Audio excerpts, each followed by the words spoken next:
Conflito e Diálogo, por Marília Fiorilo. Professora Marília Fiorilo conosco. Hoje ela fala de um discurso de Humberto Eco. Professora. Olá, Cido, ouvintes da Rádio USP. Vale ler e reler um discurso de Humberto Eco, feito em 1995 na Universidade de Colômbia e depois transformado no livro O Fascismo Eterno. Chave para entender a vitória do fascismo na Itália, com a eleição de Giorgia Meloni, e a ascensão da extrema-direita na Suécia, Hungria e Polônia. A insidiosa peculiaridade do fascismo eterno, segundo Eco, é que o termo fascismo é proteico, isto é, adapta-se a regimes diversos, mantendo um núcleo comum. Abre aspas, tirem do fascismo o imperialismo e teremos Franco ou Salazar. Tirem o colonialismo e teremos o fascismo balcânico. Acrescentem ao fascismo italiano um anticapitalismo radical, que nunca fascinou Mussolini. E teremos Ezra Pound. Fecha aspas. Meloni não é Orbán, o que ficou claro no seu apressado apoio à OTAN e desejo de continuar a receber fundos da União Europeia. Assim como a Itália, o único país que teve um partido comunista realmente de massa, está longe de ser a Hungria. Mas, se há um espectro que ronda o mundo hoje, é o da nebulosa fascista. Basta que alguns sinais dessa nebulosa se manifestem para que se identifique o urfascismo, do prefixo ur, originário ou páleo. Entre eles, o nacionalismo atávico, o culto ao heroísmo ou figura-mito, a concepção da vida como luta pela luta, no interesse o propósito, o desprezo a valores iluministas, a visão do discordante como intruso e inimigo a despedaçar, e o eterno apelo à família, pátria e Deus como remédios contra a, aspas, degradação moral. Enquanto as forças progressistas teimarem em chavões caquéticos, como fantasiar que a Rússia, urfascista, ainda é comunista, o que ela nunca chegou a ser, ou que o povo é uma entidade imaculada, que já está no papo, cujo apoio está garantido de partida, o eterno fascismo avançará. Quem vota é a massa da população, composta massivamente pelo povão, um truísmo enigmaticamente negligenciado. A deterioração das condições de vida, dos direitos humanos e das liberdades civis tornaram esse apelo tentador. Pobreza, desemprego, frustração e humilhação da maioria das pessoas, atordoadas com crises crônicas e nenhuma solução à vista, seduzem para o urfascismo. E seduzem não só a classe média, mas os estratos C, D e E, que se veem subalternos e abandonados pelas democracias tradicionais. É com o povo, ou a massa da população, e não com a bolha ilustrada, que se precisaria conversar, isto é, ouvir antes de falar. E talvez, então, persuadir. E talvez convencer. O auto-engano nunca foi bom conselheiro. A professora Marília Fiorilo esteve comigo, Cido Tavares. Conflito e Diálogo, por Marília Fiorilo.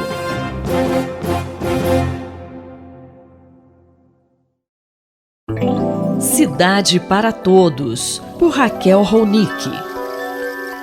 Professora Raquel Ronick, uma enorme polêmica envolveu o passe livre no primeiro turno das eleições, ou seja, aquele transporte público gratuito. Aliás, um grande número de abstenções pode ter ocorrido em função disso, né? Bom dia. Bom dia, Sandra. Bom dia, ouvintes da Rádio USP. Pois é, um dos comentários sobre os resultados eleitorais no primeiro turno foi a taxa de abstenção, que muita gente não foi votar. Quem não foi votar, por que não foi votar, por que ela aumentou, inclusive, em relação à última eleição. Uma das razões, e isso dá para aparecer olhando um pouco a região metropolitana de São Paulo, a região metropolitana do Rio, que ela se concentrou mais em áreas onde se concentram mais eleitores que podem votar ou não, tem voto facultativo, como é o caso dos idosos. Então, a gente vê que em lugares que tem grandes concentrações de idosos, também tiveram grandes concentrações de abstenções. Mas isso absolutamente não explica porque, na verdade, nós tivemos também muitas taxas de abstenção distribuídas pelas cidades, em lugares mais periféricos. E uma questão que aparece, inclusive apareceu na última pesquisa do Datafolha, é que muita gente, e isso aparece nos dados do Datafolha, 8% dos que não foram votar alegaram que o motivo foi que o local da votação era longe e 2% disseram que não puderam votar porque não tinham dinheiro para poder pagar a passagem para ir votar. Isso significa que a campanha pelo passe livre, ou seja, transporte gratuito durante o dia da eleição, é uma medida absolutamente central para diminuir as abstenções.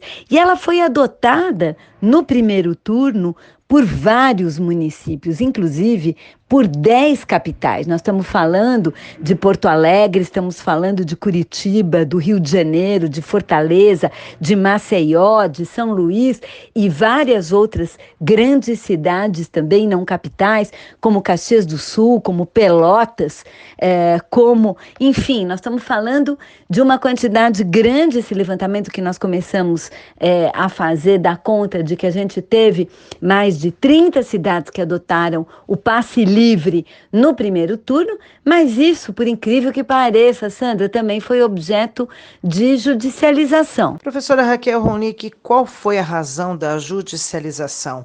Quem foi que reclamou, hein? Por um lado, em algumas cidades que já adotavam essa prática, como Porto Alegre, e a prefeitura resolveu suspender, houve todo um movimento e uma pressão para que pudessem retomar, isso também foi judicializado, e Porto Alegre teve que voltar atrás. Isso aconteceu também, uma judicialização em torno dessa decisão em Canoas e outras cidades pelo país. Mas a nível nacional, a campanha do atual presidente Bolsonaro contestou essa medida, dizendo que isso era transportar eleitores ilegalmente, uma coisa que não pode ser feita durante o dia da eleição. Mas isso foi parar no Tribunal Superior Eleitoral e a decisão do ministro Barroso foi que absolutamente se trata do transporte público gratuito para todos, não é absolutamente dirigido para um grupo ou outro, uma pessoa ou outra, e, portanto, ele pode e deve ser mantido.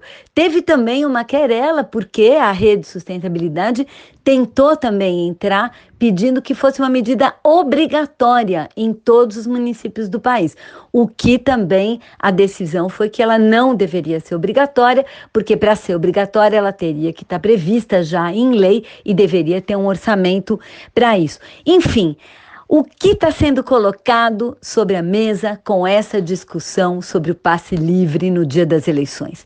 Ela está revelando uma questão muito grave nas cidades brasileiras. Muita gente não pode se movimentar na cidade porque não tem como pagar a passagem.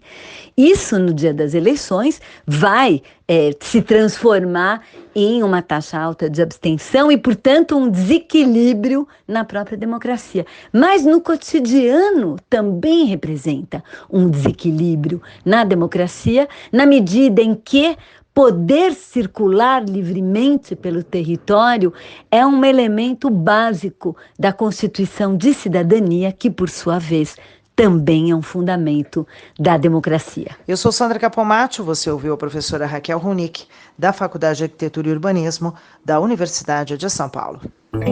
Cidade para Todos, por Raquel Ronick.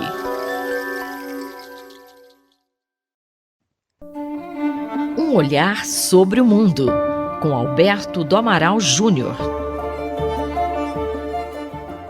Professor Alberto do Amaral Júnior, que tensão é essa entre a Rússia e a China, hein? O que nós temos percebido nas últimas semanas é um aumento sensível das tensões internacionais. Esse aumento sensível das tensões internacionais pode ser diagnosticado pelo fato de que os Estados Unidos classificam a Rússia como uma ameaça imediata e como a China como uma ameaça mediata, ou seja, como uma ameaça que se localiza num tempo um pouco mais distante, mas é ainda mais perigosa. E por que os Estados Unidos assim procedem? Porque as ambições russas em relação à Ucrânia, uma eventual reconstrução do Império Soviético, desrespeito às soberanias nacionais por parte do governo russo, marca uma escalada de tensões que se iniciou na guerra da Ucrânia, que inclusive passou para um novo patamar recentemente. Os atentados em território russo, nas últimas semanas, mostraram isso com muita clareza. O atentado à ponte que liga o território russo à península da Crimeia e o atentado ocorrido entre recrutados para participar da guerra na Ucrânia, com a morte de vários soldados russos. A participação da Ucrânia em supostas tentativas de atentados à Belarus também é uma outra forma de escalar o conflito, de internacionalizá-lo ainda mais. É claro que o conflito já se encontra internalizado, como todos nós sabemos, pelo envio de armamentos por parte dos Estados Unidos e por parte da OTAN ao governo ucraniano. Mas há um outro episódio importante que acontece nesta semana, que é a realização do Congresso do Partido Comunista Chinês. O Congresso do Partido Comunista Chinês, que se realiza de 5 em 5 anos, deverá indicar para o terceiro mandato Xi Jinping. Xi Jinping, que já ocupou 2 mandatos, havia uma tradição na China de que os líderes ocupassem apenas 2 mandatos presidenciais, deve ser conduzido ao seu terceiro mandato. E Xi Jinping tem características diferentes dos seus antecessores na liderança chinesa. Professor Amaral, como é o modo de governar de Xi Jinping? Xi Jinping teve uma atitude muito mais ostensiva com relação ao culto à personalidade, algo que foi praticado durante o governo Mao Tse-tung, e que ele retoma. O seu pensamento é o pensamento hoje vigorante em todo o Partido Comunista e em toda a China, e ele é constantemente citado. Além disso, Xi Jinping se baseou numa política de crescimento tecnológico para contrastar aos Estados Unidos. Xi Jinping tem uma preocupação com a integridade territorial da China, e essa preocupação com a integridade territorial se patenteou em relação a Hong Kong, e agora com as investidas em relação a Taiwan. Xi Jinping tem uma política mais agressiva em relação aos Estados Unidos e à própria União Europeia, uma política mais conflituosa. A China é uma grande potência internacional e Xi Jinping pretende projetar este poder chinês no âmbito internacional. Com relação aos Estados Unidos, há uma grande preocupação do governo norte-americano com relação à atitude que Xi Jinping terá em relação a Taiwan. E o seu discurso no Congresso do Partido Comunista deixou muito claro o fato de que Taiwan é uma questão absolutamente central para a China e que a China não medirá esforços para integrar Taiwan ao território chinês. Uma ação militar por parte do governo chinês em relação a Taiwan despertará uma reação militar norte-americana, que inclusive mantém tropas em Taiwan e tem um tratado com Taiwan para que qualquer atitude hostil do governo chinês seja respondida pelos Estados Unidos.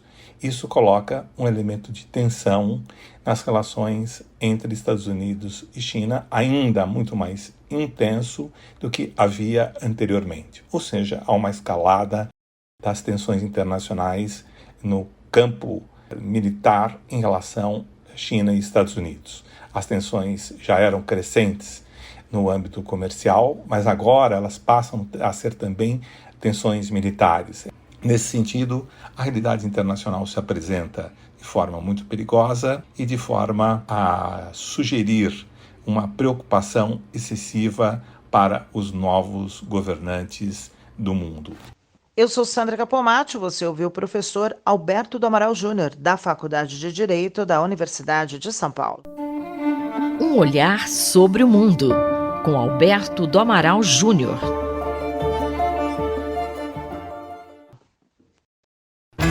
A qualidade da democracia, por José Álvaro Moisés. Professor, faltando poucos dias para o segundo turno, como o senhor analisa o processo de construção democrática no Brasil? Pouco mais de 30 anos atrás, o Brasil superou a ditadura e reconquistou a democracia. Foi um longo processo de transição para um regime de liberdade, concluído com a promulgação da Constituição de 1988. A Carta assegurou as condições de consolidação do Estado Democrático de Direito, a garantia dos direitos humanos fundamentais, a afirmação do império da lei e o estabelecimento do princípio de separação de poderes, que garante a autonomia e a independência dos poderes republicanos, executivo, legislativo e judiciário, todos comprometidos com o respeito e a observância do Pacto Político celebrado em 1988. Assim, com base nos princípios constitucionais estabelecidos pelos constituintes de 1987 e 1988, o Brasil consolidou progressivamente uma tradição de eleições livres e periódicas, em que o debate de projetos para o país se constitui uma exigência do processo decisório atribuído à soberania dos cidadãos. Um dos resultados mais importantes desse processo foi a alternância no poder de diferentes forças políticas que se constituíram com base no respeito ao pluralismo político assegurado pelos princípios constitucionais. Para isso, o direito de voto, que assegura a avaliação que os eleitores podem fazer de seus governos, se estabeleceu plenamente com base no protagonismo da justiça eleitoral e na lisura assegurada pela votação por urnas eletrônicas, cuja eficácia e legitimidade são reconhecidos internacionalmente. Professor, e a situação do nosso sistema político atualmente? Qual o diagnóstico que o senhor faz? Hoje, em que pese nós temos um regime democrático relativamente consolidado, o sistema político está em crise, os cidadãos não se sentem representados, desconfiam dos políticos e das instituições, e o descompasso entre o sistema político e a sociedade, a despeito de importantes continuidades institucionais, se agrava sob o efeito de rupturas e de instabilidades políticas que se sucedem, e que, por vezes, a exemplo do ocorrido nas últimas décadas, com os episódios de impeachment de 2 presidentes eleitos democraticamente, traumatizam a sociedade, dividem os partidos, questionam a legitimidade do regime. Portanto, há muito ainda o que fazer para o país avançar em termos democráticos. Isso é mais evidente quando temos em conta as profundas desigualdades sociais que marcam o Brasil, com carências de serviços públicos essenciais como saúde, educação, habitação e segurança pública. A crescente desregulação da proteção do meio ambiente agrava o desmatamento. O Estado e o conjunto do poder público têm enormes deficiências para responder a esses desafios. A isso se soma a indispensável necessidade de o país explorar de forma responsável o seu enorme potencial econômico e civilizatório em termos tanto de sua biodiversidade como da sua quimiodiversidade. Esse é o contexto geral em que o Brasil escolherá o seu novo governo no dia 30 de outubro. Será certamente um momento importante de celebração do princípio de soberania popular, mas lamentavelmente o país enfrenta nessa conjuntura imensas ameaças à democracia. Instituições republicanas fundamentais, como o Supremo Tribunal Federal, estão sob ataque de forças que disputam o processo eleitoral. Uma discutível decisão do Congresso Nacional adotou recentemente uma modalidade de decisão sobre o orçamento público, o orçamento secreto, que fere o princípio republicano e torna intransparente as prioridades e a destinação de enormes volumes de recursos públicos. A falta de transparência se agrava também pela adoção pelo governo do dia de decretos que estabelecem o sigilo de 100 anos para ações de autoridades públicas. Essas tendências todas associam o Brasil ao avanço das autocracias no mundo. São situações em que líderes autocráticos agem contra os princípios de liberdade e igualdade e criam ou preservam condições de facilidade do abuso do poder. Por isso, tudo é fundamental, nesse momento tão delicado da vida do país, reafirmar o que diferencia a democracia de suas alternativas, ou seja, a capacidade do regime democrático de enfrentar de modo livre e pacífico os conflitos típicos da sociedades complexas e desiguais como o Brasil. Tudo isso estará em questão no dia 30 de outubro, no momento da decisão do segundo turno. Esperamos que o Brasil consiga realizar essas eleições em liberdade e capaz de afirmar o que é importante para o seu futuro. Muito obrigado. Muito obrigado. Eu, Gustavo Xavier, ouvi o professor José Álvaro Moisés. A qualidade da democracia, por José Álvaro Moisés.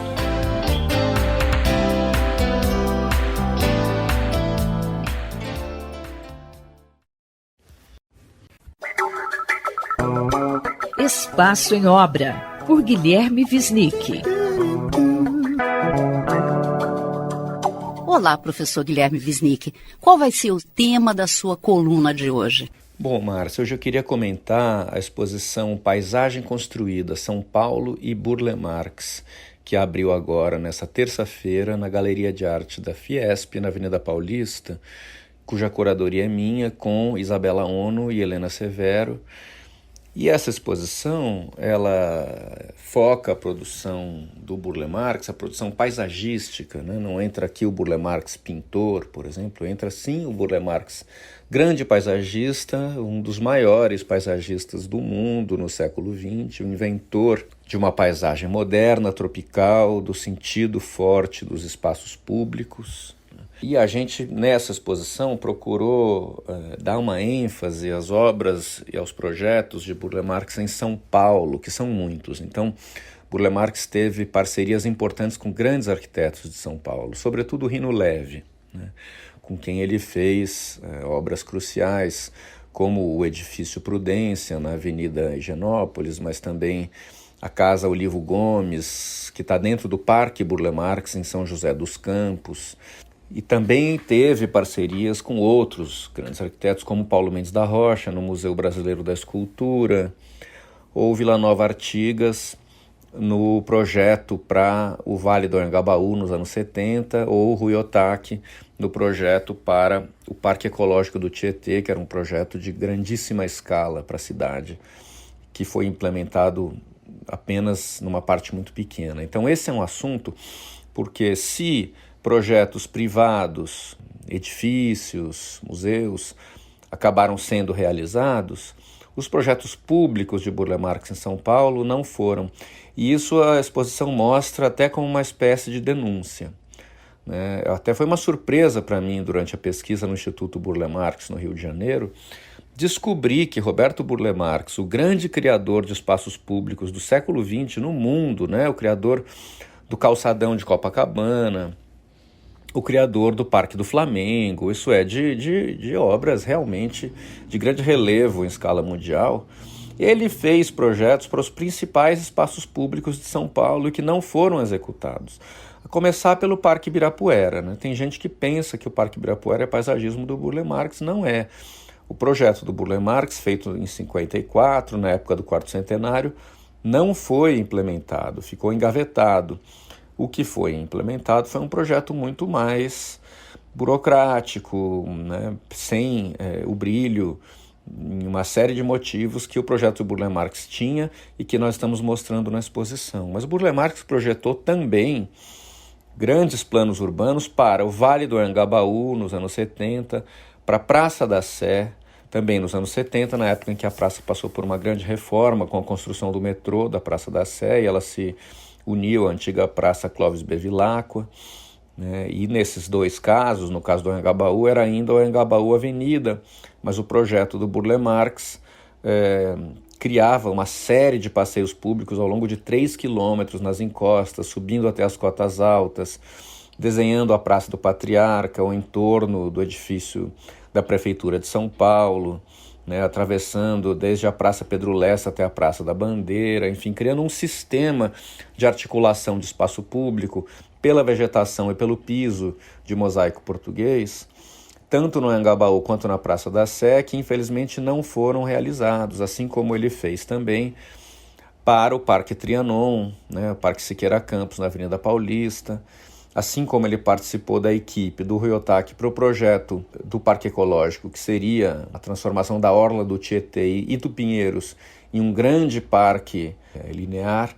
Então, esse legado do pensamento de Burle Marx, São Paulo desperdiçou até hoje, né?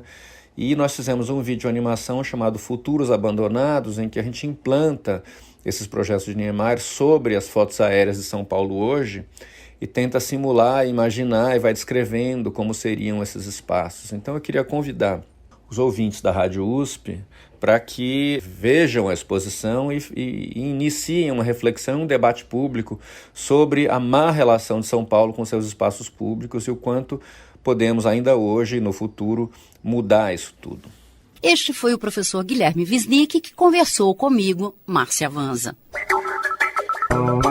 Espaço em Obra, por Guilherme Wisnik.